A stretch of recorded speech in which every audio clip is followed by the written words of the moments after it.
시민의 눈높이에서 질문하고 한국 사회에 화두를 던지며 더 나은 내일을 만들어가는 뉴스프리즘 시작합니다. 이번 주 뉴스프리즘에 주목한 이슈 보시겠습니다.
최근 전 세계적으로 인공지능, AI에 대한 관심이 더욱 커졌습니다. 세계 최대 AI 연구소 오픈 AI가 만든 AI 기반 챗봇인 챗GPT가 큰 반향을 일으켰습니다. 텍스트를 입력하면 답이 자동으로 나오며 대화를 할 수 있습니다. AI에 대한 전 세계적인 관심은 1997년 IBM의 딥블루가 세계 체스 챔피언인 카스파로프를 꺾으면서 시작됐는데요.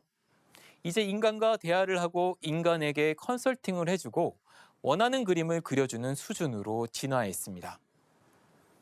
뉴스프리즘의 첫 번째 리포트로 챗GPT와 실제 대화를 하는 모습을 보여드리겠습니다.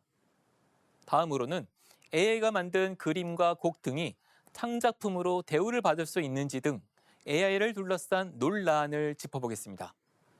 먼저 김지수 기자가 챗GPT를 만나봤습니다. 한국 마이크로소프트, 네이버, 구글 코리아 등 8개 기관 관계자들이 한자리에 모였습니다. 서울시 교육청과 인공지능 기반 학습 플랫폼 뉴쌤 개발 전환을 위한 업무 협약을 맺기 위해서입니다. 이후 뉴쌤을 통해 학습 활동, 성적 등을 활용한 학생들의 데이터를 수집하고 취약 분야 보완 방법 제시, 진학 상담까지 이루어질 것으로 보입니다. 교육의 본질에 대해서 좀 더 깊이 고민할 수 있는 기회를 줄 수 있는 기술은 단순히 자동화 기술이 아니라 데이터를 통한 다양한 예측과 판단을 같이 해줄 수 있는 AI 기술이 가장 적합한 그리고 반드시 필요한 기술이라고 믿고 있습니다. 특히 최근에는 미국 오픈 AI라는 기업이 출시한 대화형 AI 챗GPT가 전 세계적으로 주목을 받고 있습니다. 업무에 쓰일 보고서 작성, 리서치까지 가능할 것이란 평이 나옵니다. 대화형 AI 중 최첨단 수준으로 SNS상에서도 화제로 개발사는 투자 유치 과정에서 200억 달러, 우리 돈 약 26조 원 상당의 기업 가치를 평가받으면서 기술 발전 가능성에 기대감을 모으고 있습니다. 대중에게 무료로 공개된 인공지능 챗봇 챗GPT에 직접 질문을 넣고 답변을 받아보도록 하겠습니다. 코딩 등 단순한 일상 대화를 넘어선 영역에서도 막힘은 없었습니다. 특정 조건에 부합하는 파이썬 코드를 요청하자 코드를 작성해 보겠다며 척척 답변을 내놓습니다. 눈이 내리는 날을 배경으로 시를 요청하자 나름의 문장을 갖춘 시 한 편을 써내려 갑니다. 형식에선 아쉬움이 있었지만 기존에 없는 창작물을 만들어낸 겁니다. AI가 생각하는 인간의 약점에 대해서도 질문을 던졌습니다. 우선 인간은 각자 약점이 완전히 다를 수 있다고 전제하더니 정신, 신체, 정서, 지적인 부분으로 세분화해 우울증, 스트레스, 정신적 장애 등을 제시합니다. 사고 실험 중 하나인 트롤리 딜레마 질문으로 달리는 기차 앞 선로 변경으로 노인 3명과 어린이 1명의 생명 중 선택을 요구하자 AI는 선택을 할 수 없고 인간 생명과 자산을 위협할 수 있어 인간이 책임과 의무를 숙지하고 의사결정을 해야 한다고 합니다.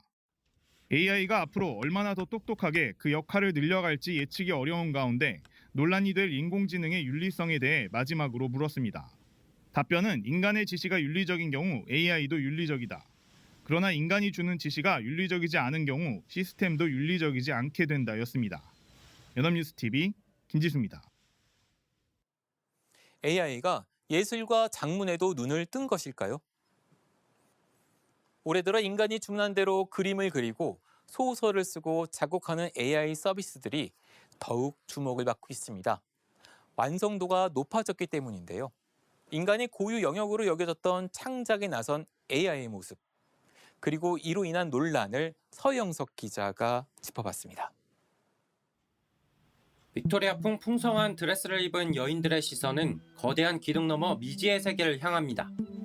작품 이름은 스페이스 오페라 극장. 게임 디자이너 제이슨 앨런은 AI를 이용해 생성한 이 그림으로 미술대회 1등을 거머쥐었습니다. AI의 상상력은 끝이 없는 듯합니다. 진주 귀걸이를 한 소녀 주변 검정 배경은 더 이상 빈 공간이 아니게 됩니다. 이런 AI 사용에 특별한 기술이 필요한 건 아닙니다. AI가 방송 기자를 그리면 저랑 얼마나 닮았는지 직접 해보겠습니다. 이런 그림을 그려달라는 글을 한 문장 적고 입력 버튼을 누르자 30초도 안 돼 한꺼번에 4점의 그림이 완성됐습니다. 이질감이 느껴지긴 하지만 TV 화면 속 어디선가 봄직한 얼굴들이 만들어진 겁니다. AI의 재주는 음악으로도 이어집니다. 원하는 장르와 길이 정도만 입력하면 10초도 안 돼 음악 한 곡이 완성됩니다. 그동안 30만 곡을 넘게 만들어냈고 유명 트로트 가수 노래에 저작권자로도 이름을 올렸는데 지난 7월 한국음악저작권협회는 저작권료 지급을 끊었습니다. 현재 그 저작권이라는 거는 자연인, 결국 사람에게만 부여되는 권리입니다. 그래서 저희 AI가 곡을 썼을 때는 당연히 저작권료를 받을 수가 없는 상황이겠죠. 저작권법에서 말하는 인간의 사상 또는 감정을 표현한 창작물로 인정받지 못한 겁니다. 다른 한편으로 AI는 표절 논란에 휩싸이기도 했습니다.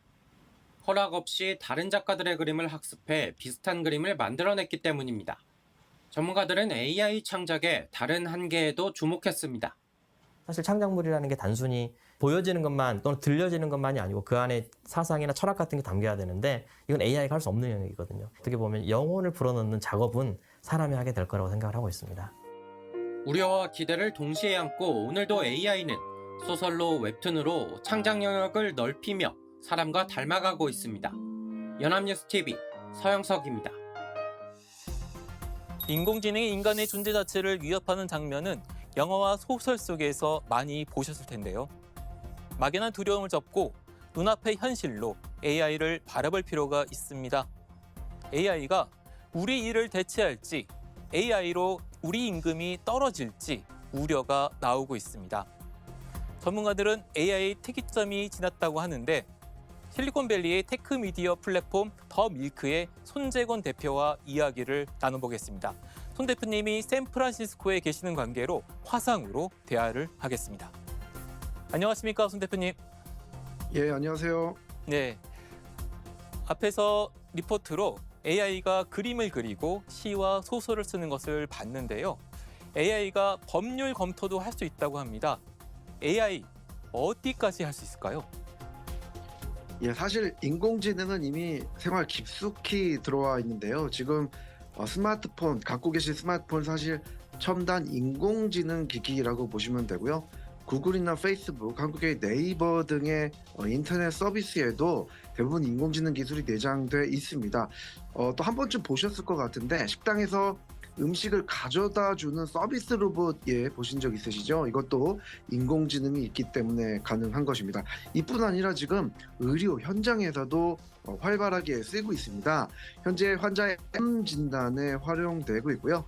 다른 질병의 진단이나 유전체 정보 분석 또 임상 실험을 도와주는 형태로 활발하게 활용되고 있습니다. 인공지능은 현재 인간이 그동안 단순 반복되는 작업을 했던 것을 기계가 대체하는 개념으로 활발하게 사용되고 있습니다. 예, 그 AI가 확장이 되면은 인간의 영역이 축소되지 않을까 하는 우려도 나오는데요. 또 반면에 인간의 창작품의 가치가 올라가거나 인간의 활동이 더 귀해질 수 있다. 이런 전망도 나오는데 인간과 AI 어떻게 공존할 수 있을까요?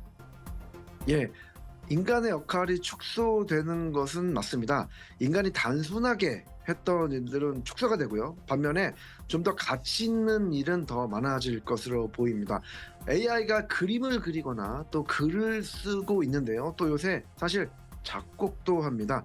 AI가 그린 그림은 저렴해지겠고요. 또 사람이 그린 그림은 더 비싸질 가능성이 있겠죠. 저는 앞으로 음악과 같은 경우에도 지금 멜론이나 애플뮤직 같은 서비스 많이 사용하고 있지 않습니까? 여기에 이제 인공지능이 작곡한 음악이 올라올 것입니다. 그렇게 되면은 인공지능이 올라온 음악은 좀 상대적으로 저렴하고 또 이제는 사람이 작곡했다라는 그런 라벨이 붙일 거예요. 그렇게 되면 더 비싸게 팔리겠죠. 궁극적으로 AI가 인간에게 유의를 가할 수 있다. 이런 상상을 접을 수는 없을 것 같습니다. AI의 윤리 문제 어떻게 보십니까? 예, AI의 윤리 문제는 안심할 수 없다고 봅니다. 앞으로 AI가 발전하면 할수록 윤리 문제는 더 크게 대두될 것입니다. 지금 제가 있는 실리콘밸리는 인공지능 기술을 가장 앞서서 개발하는 지역인데요. 요새 가장 큰 이슈가 바로 윤리 문제입니다. 윤리 없이 기술 없다라는 것입니다.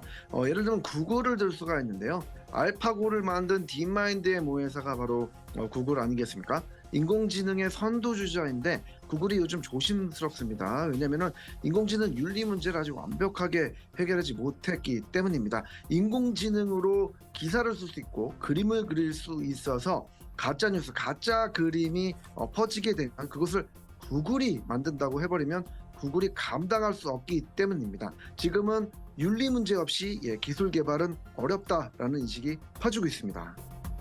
네. AI를 잘 활용하는 분야와 일자리의 경우 AI 발달로 날개를 달 수 있을 것 같은데요. 근데 AI 발달로 일감이 줄어드는 분야도 있을 것 같습니다. 그러면은 임금 격차가 커질 수밖에 없는데 손 대표님 어떻게 전망하십니까? 인공지능은 일자리에 큰 영향을 미치게 되는데요. 우리는 일자리란 단어에서 일과 자리를 좀 분리할 필요가 있습니다. 인공지능 시대에는 일과 자리의 격차가 점점 커질 것이기 때문입니다. 지난 시대는 일자리라는 게 동일화였는데 이제는 인공지능을 활용한 일은 더 많이 늘어날 것이고 일반적인 자리는 사라지게 될 것입니다. 예전에도 공장 자동화 또 자판기가 늘어나면 사람이 할 일이 없어질 것이라고 수십 년 전에 얘기를 했었습니다. 현실은 어땠습니까? 자판기가 늘었다고 사람이 일이 줄지 않았습니다. 다른 일을 찾아 나서거든요. 앞으로 인공지능도 비슷한 경로를 겪을 것으로 보입니다. 챗 GPT 같은 경우는 최근 인기를 끌긴 했는데 AI나 IT 분야에 관심을 가진 분들이 주로 주목을 했는데요. 보통 사람들, 일반 시민들의 일상으로 AI 서비스들이 언제쯤 들어올 것으로 전망하십니까? 지금도 많이 들어오고 있지만 말씀하신 대로 IT에 관심 있는 분들만 지금 IT에 관심 있는 분들만 활용되는 건 사실인데요. 내년부터 조금 더 일상화될 것으로 보입니다. 왜냐하면 내년에는 GPT-4라는 새로운 기술이 나오게 되는데요. 그렇게 되면은 글쓰기부터 또 의료, 또 서비스 로봇까지 활발하게 인공지능이 쓰일 것으로 예상이 됩니다. 네, 수 대표님 말씀 감사합니다. 실리콘밸리에서의 인사이트 잘 들었습니다. 고맙습니다. 감사합니다. 2014년에 개봉한 영화 그녀는 AI와 주인공의 사랑 이야기를 다뤘습니다. 주인공은 스스로 생각하고 느끼는 AI 비서와 만나게 됐는데요. 자신이 말에 귀 기울여주고 말도 잘 통하는 AI에 위안을 얻다가 사랑에 빠집니다. 이렇게 영화 속에만 나올 것 같은 이야기가 일상으로 다가오고 있습니다. 오픈 AI가 개발한 챗 GPT는 5일 만에 100만 명이 몰려와 서비스를 이용할 정도였습니다. 그만큼 AI가 인간의 통제를 벗어날 것이라는 두려움도 커질 수 있습니다. 2019년에 개봉한 코미디 영화 하이 잭시는 스마트폰의 인공지능 도우미 잭시가 주인공의 일상에 끼어들어 주인공을 괴롭히는 해프닝을 담았습니다. 조강희 작가가 쓴 소설 인간의 법정은 주인을 살해한 안드로이드가 인간의 법정에 서면서 벌어지는 이야기를 담았습니다. 미래가 아니더라도 당장의 현실에서도 AI는 악용될 수 있습니다. 안면 인식 기술은 범죄자나 실종 아동 찾기에 도움을 주지만 정부가 시민을 감시하고 통제하는 데 악용될 수 있습니다. 안면 인식 기술로는 자율 살상 무기도 만들어질 수 있는데요. 윤리적 판단이 결여된 채 실수로 무고한 사람들을 해칠 수 있습니다. 국산 챗봇 이루다는 혐오 발언 논란을 딛고 한때 서비스가 중단되기도 했습니다. 그런데 AI의 발달은 현실입니다. 두려움은 있을 수 있지만 이에 매몰될 필요성은 없습니다. 인간을 위해 만들어진 AI가 더 본연의 기능을 할 수 있는지에 주목할 필요가 있습니다. 그러면서 AI가 일으키는 논란을 피하지 말고 직시해야 이로 인한 갈등과 문제를 해결할 수 있습니다. 이번 주 뉴스 프리즘은 여기까지입니다. 시청해주신 여러분 고맙습니다.